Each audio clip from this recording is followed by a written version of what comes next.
in this panelist. So, give you a little history before we start. Obviously, you know this is about safe and affordable drinking water. So back in 2012, Governor Jerry Brown signed Assembly Bill AB 685, declaring water to be a human right. This enactment not only made California the first state to legally recognize the basic right, but highlighted challenges that needed to be addressed in order to fulfill those requirements. In 2015, AB 401 was passed, which required the State Water Board to propose a plan for a statewide low-income rate assistance program, which we commonly know as LIRA. In 2017, SB 623 was introduced, which would implement a state drinking water tax. In 2018, a budget trailer bill similar to that was introduced, but was not integrated into the 2018-2020 budget. Also in 2018, SB 998 proposed to require water utilities to have a written policy on water shutoffs for delinquent customers. So today, approximately 1 million Californians, primarily in Central California, don't have access to even clean drinking water due to pollution from humans and natural effects. Recently, Governor Newsom had proposed a tax on residential water bills to address this problem, but we all know that didn't go too well, and they rejected that. So they had great heartburn in approving that new tax that they wanted, which would have been, especially when we had a $21.5 billion surplus. So as the state continues to achieve the legally recognized human right to water, it must address the two most significant things. One is delivery of affordable water, and two, making it clean water. So on July 8th, our state Senate approved a bill that would authorize spending up to $130 million a year. And on July 24th, our Governor Newsom signed it into the law, the Safe and Affordable Drinking Water Bill. So instead of money coming from the state's surplus, the legislation agreed to take the funds from the state's cap-and-trade program. This fund was established towards fighting climate change, as we all know. So the question that I guess a lot of us are going to hear about and ask about are legislation trying to pit clean water against clean air. Don't know. So here we are today to get various perspectives about the challenges of how California can deliver the clean and affordable drinking water and institute a low-income rate assistance program. So I want to introduce our distinguished panel, and they certainly are distinguished. First is Ms. Danielle Blacet-Hyden. She's Director of Water for California Municipal Utilities Association. Mr. Paul Jones is General Manager of Eastern Municipal Water District. And Adan Ortega, Executive Director, California Association of Mutual Water Companies. So I'd like to welcome them.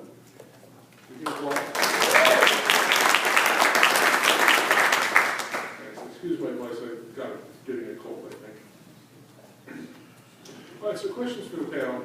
So now that the state legislature has passed both SB 200 and the 2019-20 budget, established a sustainable funding package of $130 million, as I previously said, for safe drinking water for disadvantaged communities. What do each of you see as the biggest obstacles to implement safe drinking water in all California communities? Okay, I'll go ahead and get started. Thank you, everybody. Appreciate the welcome today. Really looking forward to this panel and talking about these important issues. I think we're very pleased to see a funding package was passed by the legislature and signed by the governor. I think it's a very important step forward. And so really now the work is going to be concentrating on fixing these failing water systems. To me, the biggest single challenge in doing so is really the need to kind of step back and look at the service delivery model we have for these small failing water systems. And I really assert that that service delivery model of having ultra small water systems that are failing is really broken. And we really need to look at regionalization, consolidation, and other steps to make those systems more viable long-term businesses.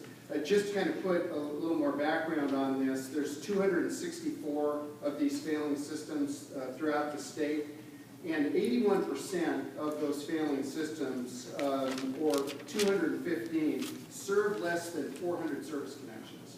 So we're talking about very, very small systems. 97% serve less than 4,000 service connections. So the systems that are really in trouble are really concentrated to these very small systems. There are many small systems that are very well run, and so what we're really focusing on are those that are chronically non-compliant. If you look throughout the state, and the state's database is broken up by the state, there are some counties where all the systems, for example, Monterey County has 22 failing water systems. All of those systems serve less than 100 service connections. And so when I look at this issue, I say, what do we really need to do to address some of these root causes of this failure? And I think one of the things is to recognize that these systems don't have what's commonly referred to as TMF, or technical, managerial, and financial capability. So when you have a small system, you have 1 or 2 employees, if you had a serious water quality problem, you really don't have either the technical expertise or the financial wherewithal to be able to address those issues. They really struggle with these systems just for day-to-day operations. And we've done a little research in this, and a lot of these systems have extremely high overhead. And what I mean by that is you can imagine if you're trying to run a water utility and you have cost for a building, a cost for a general manager, of course, cost for legal services, all these overhead expenses, and you're trying to spread that over 100 service connections or 200 service connections, the amount you have to spend on each dollar of ratepayer revenue collected towards overhead can be very high. In some of these smallest systems, 60–70% of every dollar they get from their customers goes to their overhead expenses and not to operations. So when they have a water quality problem, they don't have the financial capacity to be able to deal with that. And what we also see is on the rate side is these agencies pay pretty high water rates. It's interesting, when the Governor Newsom really got engaged in this, he went to the city of Ceres in a small system, the Monterey tract system. And it was in the media a lot. And one of the things he said was they have contaminated water and their rates are high as Beverly Hills. Well, why are their rates as high as Beverly Hills? And it's because if you look at that, they have 51 service connections. So I think the size and scale really needs to be addressed because we do have money that's going to be available now, but we really need to look at a fundamentally reformed governance model that recognizes that these small failing systems are not the future. If you look at other states, Kentucky, West Virginia, many of those states have been through the same things, and they've gone from hundreds of water systems to dozens of water systems. We have 3,500 water systems in the state of California. And as I said, the vast majority of these systems are very small and on the small scale. So I think we really need a governance reform approach to address this, as well as just providing funding. Great, thank you. Totally agree. I want to echo what Paul had indicated. Really, this is a sensitive issue for water systems in California just because, forced consolidation, which is an authority that the State Water Board has right now, is difficult, but at the same time, we do have way too many water systems, frankly, in California. If you, CMUA represents both electric utilities and water agencies, and there are currently less than 100 electric utilities that serve all of California. So when you think about the statistics that Paul mentioned, it does have, a disparity between those essential services. As far as obstacles, I think another one is frankly just the time that it takes to build infrastructure. These systems are going to need, whether it's wellhead treatment or a distribution system in order to succeed, and those take time. And so, it's not just going to be snap your fingers and everyone has clean drinking water.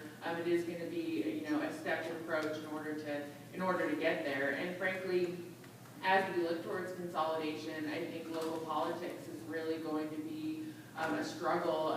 I was speaking with the deputy director of the state water board who oversees the drinking water division, and he said there's 2 systems that should be consolidated, but because they were high school football rivals, they won't do it.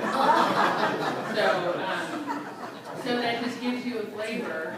And also another system who's trying to consolidate with a small system, and one of the community leaders, an older woman, got up in a public setting and said, well, I've been drinking this water for 80 years and I don't have cancer, there's nothing wrong with me, so the water's fine.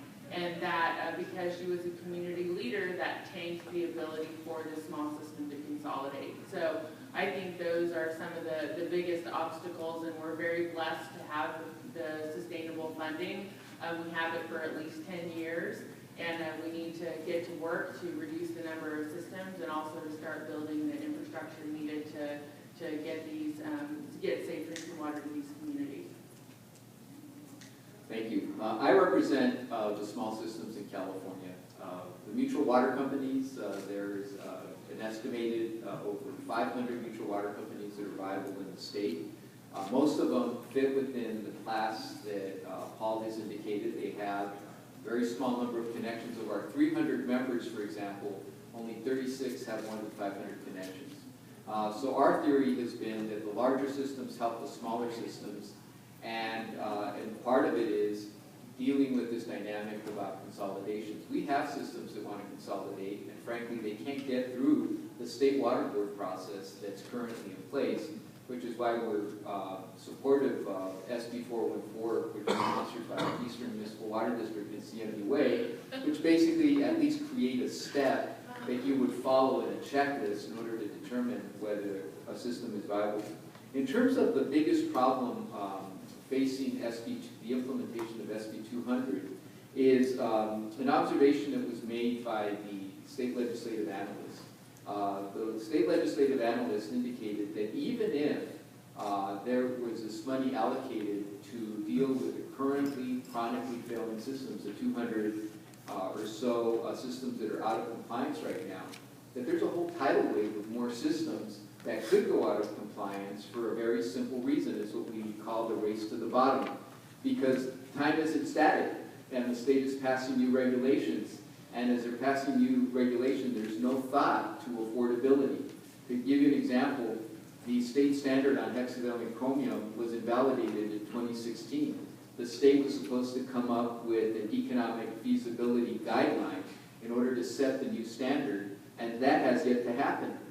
And in the meantime, we have what we're calling an extra regulatory process taking place right now on a substance that's in the news right now called PFAS, that I won't bore you with the details of, where you have small systems reeling because the state is acting as though an advisory notification and response level is a maximum contaminant level that has to be enforced. And so you'll have, according to the New York Times, as many as 1,000 systems right behind these 200 systems or so that we have $130 million to address every year. One final note, Assemblymember Bloom in AB 134 said, okay, let's put compliance assistance in my bill, which was a bill that was kind of competing with SB 200. When the state legislative analysts came back, they said that the cost for dealing with compliance of new regulations in any given year could range between $50 and $150 million. And so that's the tidal wave. So I hate to throw cold water on this, but what we're talking about here isn't the ultimate solution. Okay. So to address the water affordability issue, we all know the state board is finalizing its recommendations to the state senate and Congress. But what are your thoughts on the state board's recommendations? Good, bad, or ugly? So I'll go first on this one. You know, it's interesting because this report was supposed to be done in February of 2018. That was the deadline. And it still has yet to be finalized, and in fact, it's kind of in a black box right now. We don't know where it's at in the process, but there has been a lot of work trying to tackle this issue of affordability. I think it, you know, was an important bill to kind of put this issue at the forefront, but it has been kind of fraught with complications and how to actually address this issue, because water affordability addresses, you know, every area throughout the state, urban and rural. You know, we have a lot of larger members who are struggling with, you know, disadvantaged communities within their service area that are having difficulty paying their water bill every month. So this isn't just a rural disadvantaged community issue in the outlying areas. It's something where, you know, LADWP is struggling with how to address water affordability. You know, this is hard to balance because there are increasing regulatory and legislative requirements that are creating difficulties in this water affordability question. We want, our members want to make sure that the contaminants are out of the water, but that comes at a cost, and those are costs that have to be passed down to consumers. As far as the state board recommendations, the estimated cost of creating an affordability program is $500 to $600 million a year. So the proposed financing mechanisms are an income tax increase on high-income earners, and also removal of the tax exemption for bottled water. So right now, you don't pay sales tax on bottled water, but then that exemption would be removed. We don't necessarily have a problem with those mechanisms, but at the same time, we know the struggle that it took in order to get $130 million from the legislature every year to try and solve the safe drinking water issue. I just politically don't see that, whenever the report is finalized, that the legislature is going to be willing to put forth another $500 to $600 million of a dedicated revenue source every year. And if we go back to the question of a water tax, that would be about $5 to $6 per ratepayer to try and address this issue. And so it would be, and that's per month, and so it's, going to be even more of a challenge to the legislature when they rejected that approach to do that again. The distribution mechanisms that are proposed for this report also seem like they would be pretty difficult to implement. The Water Board is talking about a three-pronged approach. Direct bill assistance on water bills, so that would be something that the water agencies would have to implement. A renter's tax credit for multifamily housing, because if you don't have a water bill, then there needs to be a way to get you credit. And then also a water crisis assistance program, which goes back to if water system or water customers are in a situation where their water would be shut off, kind of combined with the implementation of SB 998, then there would be money for that. So it's definitely a complicated issue. It's one that I think everybody's struggling to figure out how to solve. But from this report, it's going to be super complicated and politically difficult to implement. So it will be interesting to see once the recommendations are put to the legislature, how that gets manifested into legislation, if it does. I have little to add from what Danielle has stated, because she and I sit in the same meetings, and I think we've been going to these meetings for the last 2 years. But I would urge you to look at the update to the state water plan. The update to the state water plan throws in the homeless population as something that the water industry needs to begin thinking about. And I think at the last meeting that we attended, there was also reference about how we deal with the human right to water with respect to the homeless population. The only thing I have to add as well is that the reason we're confronting these questions, both the AB 401 and the SB 200 questions that we just addressed, is because this is one area, the human right to water, which was enacted in the state in 2012, where the water industry has not stepped up to define. If you look at our mission statements, we include water quality, we include affordability, but there's this issue in the water industry where we don't want to have to utter the words, the human right to water, and try to figure out what that means within the framework that we all operate in. And so until we grapple with that, what's going to happen is there'll be another new idea, and there will be another subpopulation, and there will be another theory that we're going to have to struggle with in terms of affordability in California. This is an interesting question, and I have not been particularly supportive like Danielle, and had some real concerns about the state's implementation of AB 401 and their recommendations. One of the things is, I want to make it very clear, there are residents in the state of California who have water affordability needs. Clearly, we need a social safety net on water. A human right for water defines that. But I think one of the kind of underlying premises that I really challenge, and it really drives what Danielle was saying, is this $600 million per year price is the metric for who would qualify for rate assistance. The state is using a metric of 200% of the federal poverty level for income. That's about $51,000 per year. We looked at this issue, and in fact, we have UC Riverside who's completing a study in our service area that really says, our residents, what is really the affordability threshold, and what's the income level where water tends to be unaffordable for residents. And what we found was, and again, our service area just is Western Riverside County. About 34% of our service area is disadvantaged or severely disadvantaged communities. So UC Riverside looked at all of the costs associated with cost of living, housing, other utilities, and then also looked at a different metric. And it's a metric that is used by EPA for the metric of affordability. And EPA looks at median household income and says if your water bill is higher than 2% of your median household income, it starts to create an issue where those residents would experience some affordability issues. And so what's interesting is when we look throughout our service area and we looked at our customers' bills and how much, where they end up in that level, what we found out was really that we weren't seeing 34% of the customers experiencing affordability challenges. We're seeing more like 2 to 3%.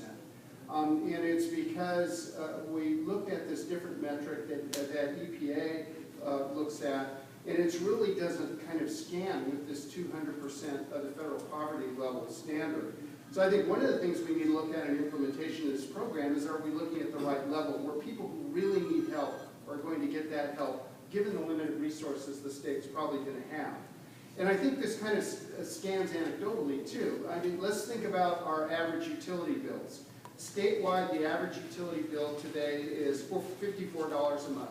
Electricity is $91. Gas can be about $45 to $100. Cell phone, $70 per line per month. $85 for TV and internet. So there's a lot of other competing expenses. And I think one of the things that this bill really triggered was driven by the state board, who said there's this broad cross-section of residents of the state who can't afford water, and then it's causing health issues. And I think the problem was somewhat overstated as a result of that. And unfortunately, I think what's being proposed now, in having it where essentially a third of the residents of the state of California would receive some subsidy of some type for their water bill, which is, in fact, I think their lowest bill, is really something that we really need to challenge in the implementation of this. There's another thing I want to point out on the benefit distribution side that Danielle pointed out, is the state board is looking at a multi-track benefit distribution represented, including a renter's credit for renters, and then also implementing it through water agencies for an on-bill credit. To us, that's a kind of a flawed construct. And the reason they're looking at the dual track is because there's data that suggests that those who would be eligible, again, using the 200% federal poverty level, that 60 to 70% of those residents don't directly receive a water bill. And so one of the things that we suggested is, why do you want to go through the expense and the administration if only a third of those who are eligible are actually receiving a water bill? Well, we now have to retrofit our entire water billing systems and to provide a crediting mechanism. We have to collect, store income data. Again, we don't administer these types of programs, and so we really raised a question on an implementation of this. Was this really the most efficient way?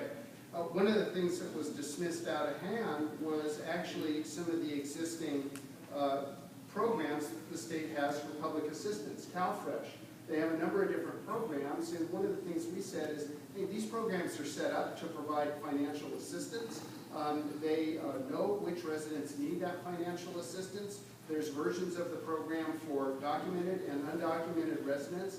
And maybe we really need to look at kind of our existing implementation infrastructure and see if that's the best way to provide the benefit, rather than going to 3,000 plus water agencies and having them go through the expense of retrofitting their billing system to basically reach only 30% or perhaps less of those who'd be eligible for the benefit. Paul, can I just ask you a separate question? not one we discussed before, but Okay. put him on the spot here. So I understand the LIRA thing, and I think that's good that we help people. I also believe personally that everybody in America should have clean water, no matter where they come from, if they're here. And I don't understand why water agencies that don't comply to the regulations for clean water, nothing happens to them in the big one. But when I look at the LIRA thing, I also see that there's people that have cable TV, and they have the sports channel for another $100 a month to that. They have cell phones and the internet and all that. So they have money to spend on those things, but then they complain they don't have money for the water. How does that play into all that? Does anybody take that into consideration? Well, I don't want to opine on people's individual choices, and certainly people are entitled to a quality of life. But I think it does go somewhat to the point I was trying to make, is perhaps we need to step back and see which of our residents in the state of California really need this assistance. And I'm not sure the metric of 200% of the federal poverty level is the right metric for water, simply because water is a very basic need, I agree, but it tends to be a very low bill. What we see within our service area a lot of times is the study from UC Riverside is, I think, is certainly going to show this, is that a lot of customers who are on fixed incomes or low incomes can control their water use. And if you have a tiered water rate structure where you have lower cost water in your lower tiers and customers are buying water in those lower tiers, not only are they able to save a tremendous amount of money under those rate structures, but as our previous panel will tell us, those types of rate structure also encourage very high levels of water use efficiency and water conservation. So I think that your point's well taken. I think I don't want to comment on people's decisions on what they spend their money, but I think that the notion that water bills are suddenly so high that they're triggering a third of the state's population's inability to pay is something I think we really need to kind of step back and question. Again, given Danielle's comment about the cost of this program, $600 million a year, we need to use our resources wisely in the state. Well, I think there's something even more fundamental here with the water industry's inability to define the human right to water.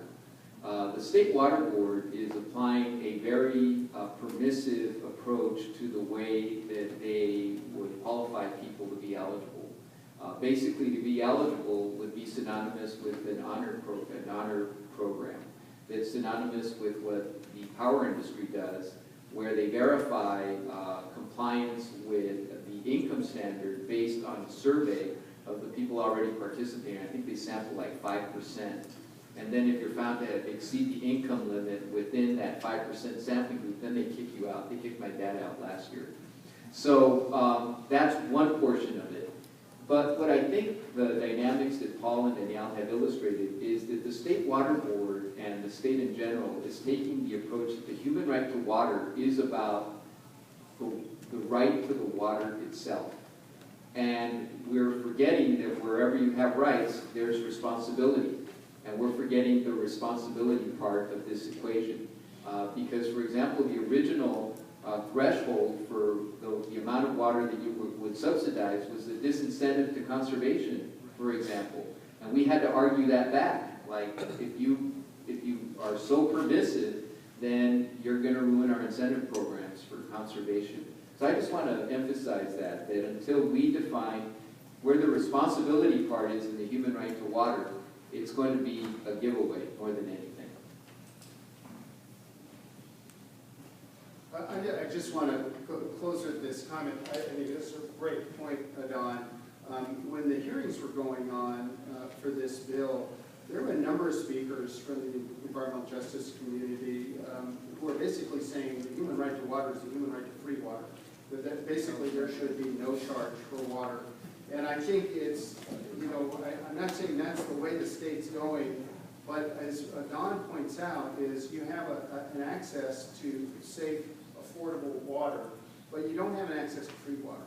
And I think that we need to kind of move away from that type of thinking and realize if we want to meet water quality requirements. We want to provide safe, affordable water, robust water infrastructure, water reliability during droughts, that there's a cost that goes along with that. And perhaps we've done ourselves a disservice as the water industry because we've done a great job over the years. As I mentioned, that lineup of charges on the bill, we're on the bottom or close to the bottom. And we've done a great job. And everybody knows a percentage increase of a small number is still a small number. We all know that when we try to raise water rates. So my point is, I think that we really need to communicate to the public that there is a great value with this service. It's provided at a very economic rate, and that there needs to be a social safety net. And those who really can't afford water, we really need to provide a mechanism to do that. But I think it really needs to concentrate on those who are most in need. Good points. So in relation to the state's adopted human right to water, which we all know was enacted in 2018, which proposed significant restriction on water utilities' ability to discontinue water service. So what do you believe are the long-term implications of this future legislation on water utilities and their customers? So my personal and actually our organization's viewpoint on SB 998 is it was a solution in search of a problem. Our water, I know it's an old adage, but in this case I think it's really true.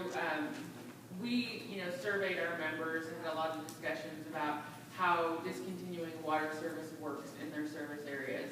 And we have been told that it's exceedingly rare. And it's not something that happens on a regular basis because water systems do everything they can to try and keep a shut-off from occurring, whether it's payment plans, whether it's, however, they can potentially help within our confines as water systems.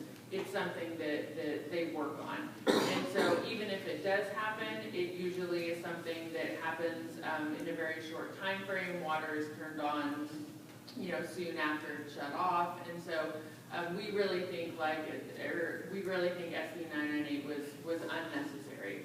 That being said, there are new requirements now, and our water agencies are going to be following them to make sure that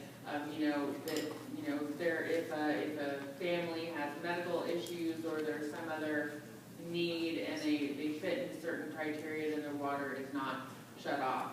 Personally, I think that water systems are being attacked on a yearly basis with decisions made by the legislature that attack our system's local decision-making abilities. Frankly, we're not consulted, before these bills are introduced, and they can be from anything from water quality to water operations issues, and we're trying to actively educate legislators about how local systems operate. I'm sure from a building standpoint, a building industry standpoint, you all do a lot of education as well. I'm trying to let them know, how the construction of homes work, the various fees, and how that all comes together. We try and do a lot of education, but I don't see this attack on local control slowing down anytime soon. So, we, as an advocate for local agencies, and I know you all have advocates as well, we try and make sure that we're always going into offices talking about how water systems actually operate and the real life implications of bills like SB 998. I'll just note that in relation to the previous conversation, the reason we have SB 998 is because according to Senator Dodd, AB 401 wasn't being worked on by the State Water Board. I've had several conversations with him where he said the only reason he started dealing with shutoffs is because we weren't dealing with affordability on AB 401. Secondly, as a factor of cost, and this relates again to the previous conversation, we're talking about water affordability as a component of disposable income. Think about what that means. I mean, do you pay your mortgage with your disposable income? No, it's a major cost that you incorporate into your budget. So it's interesting that water is seen as something that you would pay for based as a percentage of your disposable income. My final point is that we've been going around the state. We've had webinars and workshops with over 200 water utilities in the state. through our attorneys trying to educate people about how to implement the requirements of SB 998. The feedback we're getting is that there's going to be a huge impact to local systems, especially the smaller ones, that exceed the 200 connection threshold on cash flow. Because think about it, rather than having a 90-day lag in your payments, you're going to have to accept up to 120-day, like half the year, where you might go with a late payment. And that means that many water systems are going to have to go from every other month billings to every month to a monthly billing just to avoid the cash flow problems that they might encounter. I think to add to Danielle's and Adan's comments, this bill went through pretty handily. The water industry had recommended a number of amendments to the bill. Very few amendments were taken.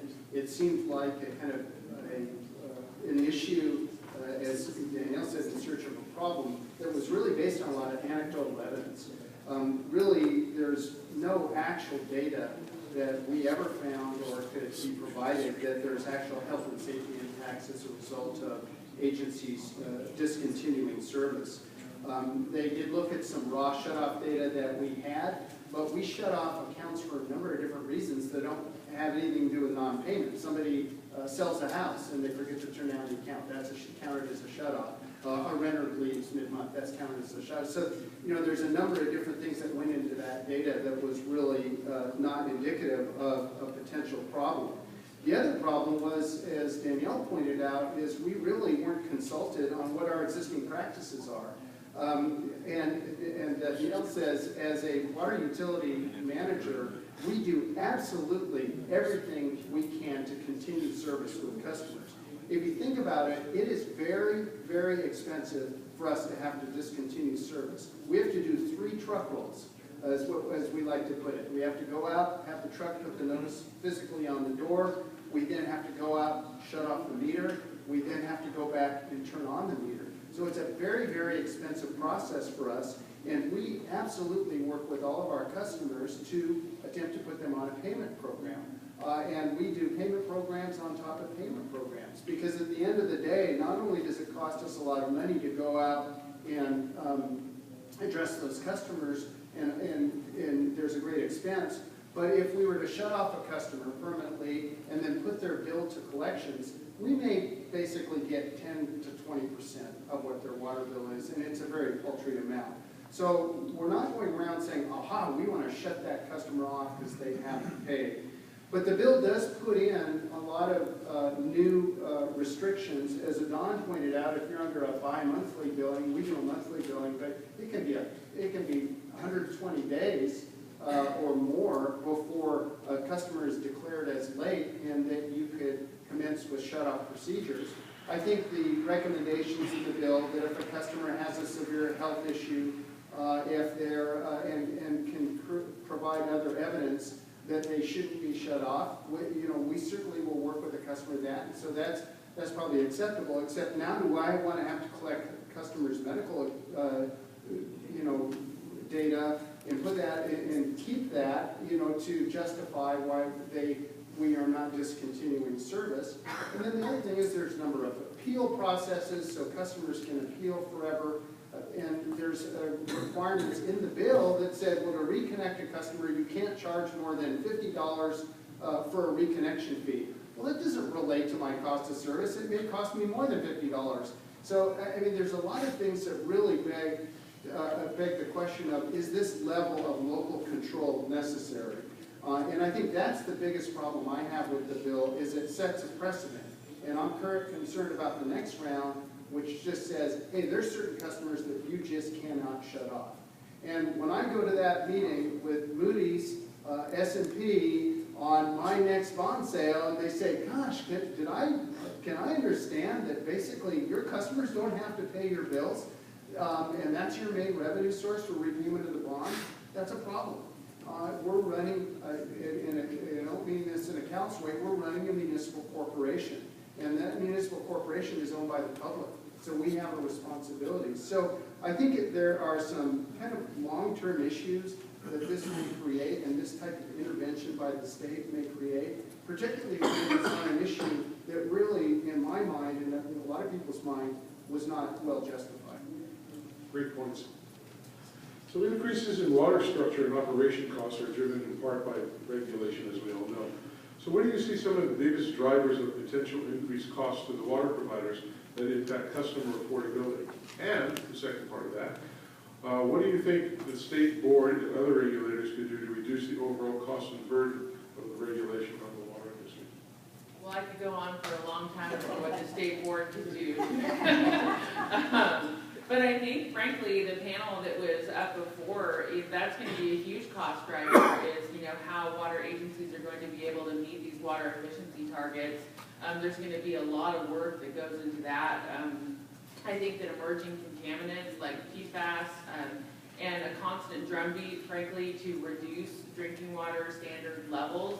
They're looking at perchlorate and reducing that drinking water standard. And I think, there's a lot of public pressure and there's a lot of, desire by the regulators to basically reduce all of these levels to as low as possible to the parts per trillion, if not zero. And so that is dramatically increasing the costs for water systems. Climate change, the cost of infrastructure improvements related to that, and that also goes back to, water efficiency. I think that's going to be key. And as far as what can the state board do, I think one of the big things they can do is right now water quality regulations are looked at in a vacuum.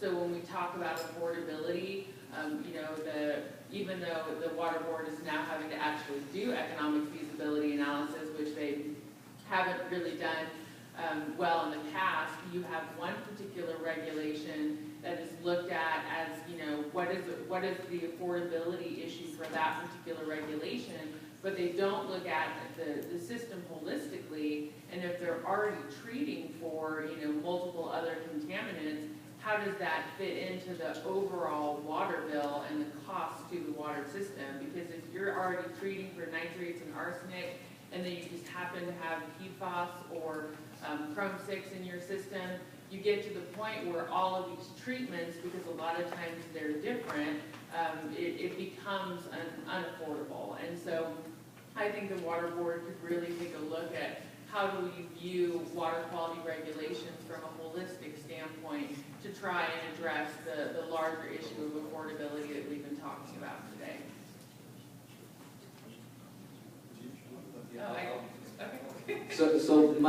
I agree with everything Danielle said, except that I believe that we need to start factoring the regulatory regime in California as part of our overall resiliency. Because there are definite instances when the state's regulatory process works against the resiliency of water systems in California. And while we're concerned about the very small ones that Paul was referring to that have less than 200 connections, it's creeping up. On the Metropolitan Water District Board, I represent the city of Fullerton. With the regulations on PFAS alone, we would have to shut down 4 of our wells. We've been off the state water project, not using an MWD connection for over 40 years as we were relying on those wells. If there's a new response limit in October, as we're expecting from the State Water Board, we're going to increase our reliance on the Delta. And so what we're going to do is that we're going to, in our notification letters, we're not just going to notify our elected officials, we're going to notify the governor, and we're going to let the governor know that what the State Water Board is doing is in fact increasing our reliance on the Delta. Yeah, and I'll close out to just even give a little more color on these water quality regulations and kind of a perspective of sometimes how they can be set very arbitrarily and have these impacts that Adan it referred to. PFAS, you probably thought we all had a speech impediment. PFAS is per polyfluoroalkyl substances, and just kind of a little background on them. There's a family of about 4,500 chemicals. Stainmaster carpet, Teflon, Gore-Tex, fast food wrapping. If you have French fries that are wrapped, there's a perfluorinated compound coating that so you don't get grease on your suit. Firefighting foams, clothing sizing. It's ubiquitous throughout our environment.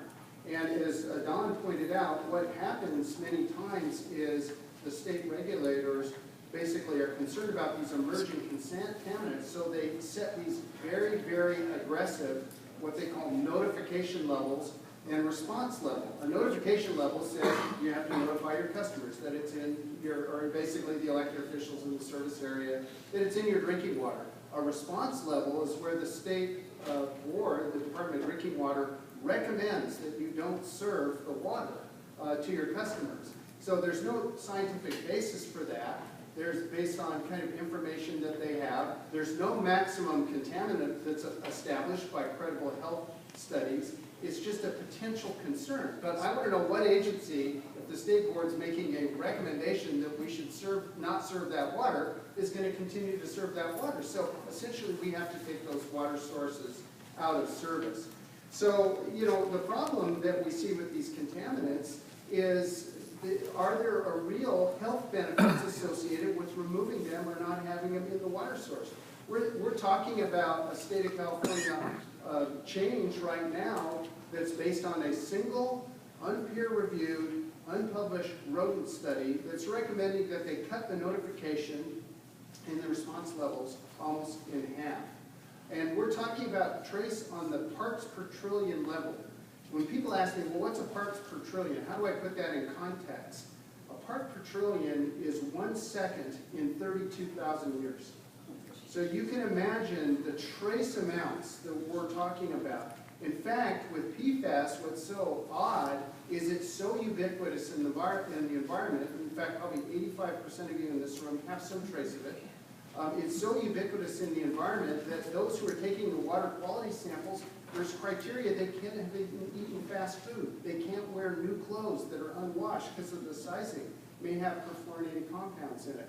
So we're talking about such trace levels of these contaminants that have an unknown health effect that really you look at the potential expense of taking in Orange County 30 wells producing 100,000 acre-feet of water out of service, offline, tens of millions of dollars a year, and what's the health benefit? We want to protect public health, but we want to do that based on credible science and a good use of public resources, because that money is needed for a lot of things, and if we're chasing regulations that really don't provide a public health benefit, we're not serving the public at all.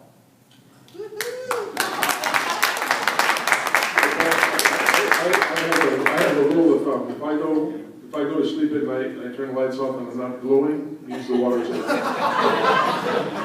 So I know lunch is going to be served any minute. Do we have time for 1 or 2 questions? Maybe one. Okay. I have a question. Oh, you're pointing at me. That's bad. I never like to be pointed at. Yes. I think you're misinformed on a number of the issues that you pontificate on a little while ago. Do you know who's the father of toxicology? The father of toxicology. When you go to graduate school and you take a class in toxicology,